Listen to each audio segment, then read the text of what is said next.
জিনিসপত্রের চড়া দাম নিয়ন্ত্রণ আর জীবনযাত্রায় স্বস্তির বড় আকাঙ্ক্ষা ছিল নতুন সরকারের কাছে। তবে সাধারণ মানুষের সেই চাওয়ায় বড় একটা অংশই অধরা রয়ে গেছে গেল ৬ মাসে। উল্টো মাথা ব্যথার কারণ হয়ে দাঁড়িয়েছে বিদ্যুতের বাড়তি দর, কাজের সুযোগ কমে যাওয়া আর অর্থনৈতিক অব্যবস্থাপনার মতো বিষয়।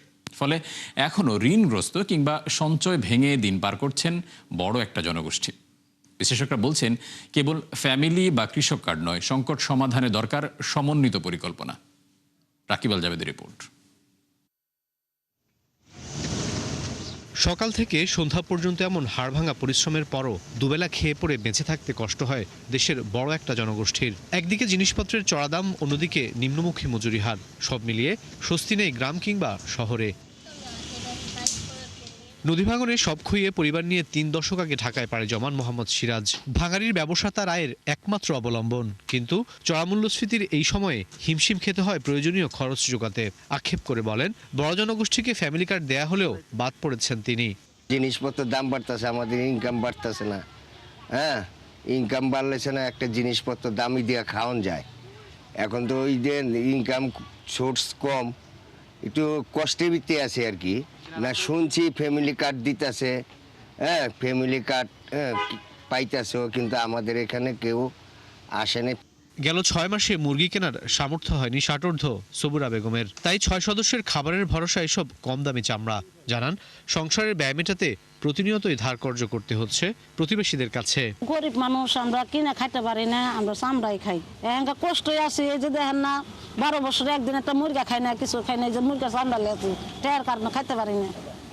গরিব মানুষ যা জুটে আলা তাই খাই।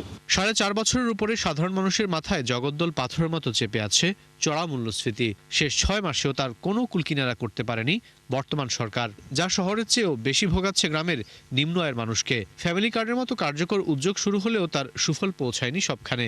ফলে স্বস্তির বিচারে খুব একটা বদল আসেনি সিরাজ কিংবা সোবরা বেগমদের মতো কোটি মানুষের জীবনে। এসব কারণেই কিন্তু অ্যাটেনশনটা ডাইভার্টেড হয়ে যাচ্ছে, সর্বোচ্চ পর্যায়ের অ্যাটেনশনটা, এবং অর্থনৈতিক কর্মকাণ্ডে যে নিত্য নৈমিত্তিক যে ঘটনাগুলোকে অ্যাড্রেস করতে হবে সেগুলোকে করা সম্ভব হয় না। তখন সরকারের কাছ থেকে তো মানুষের প্রত্যাশা অনেক ছিল, এখনও আছে। যে অর্থনীতির কথাই বলি, মূল্যস্ফীতি এটা তো বেড়েছে, কমে নেই। সুফল যদি আসতে হয় তাহলে তো এই সমস্যাগুলোকে তো দূর করতে হবে, তাহলেই তো আপনার মূল্যস্ফীতির উপর একটা ভালো প্রভাব আসবে। শুধুমাত্র নীতি সুধার কমিয়ে তো মূল্যস্ফীতি কমানো সম্ভব হয়নি, এটা ভবিষ্যতেও হবে না।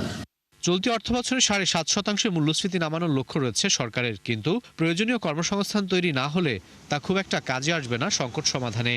মূল্যস্ফীতি আর বাজার নিয়ন্ত্রণের প্রতিশ্রুতি যখন কাজে আসছে না, তখন নিত্যপণ্যের চড়া দামে পিষ্ট হচ্ছেন সাধারণ মানুষজন। একদিকে নেই কাঙ্ক্ষিত কর্মসংস্থান, অন্যদিকে বাড়ছে না মজুরির পরিমাণও। ফলে দিন শেষে বিপাকে পড়ছেন দেশের বড় একটা জনগোষ্ঠী।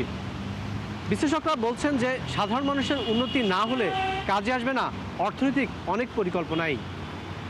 রাকিব আল জাবেদ, ৭১, ঢাকা।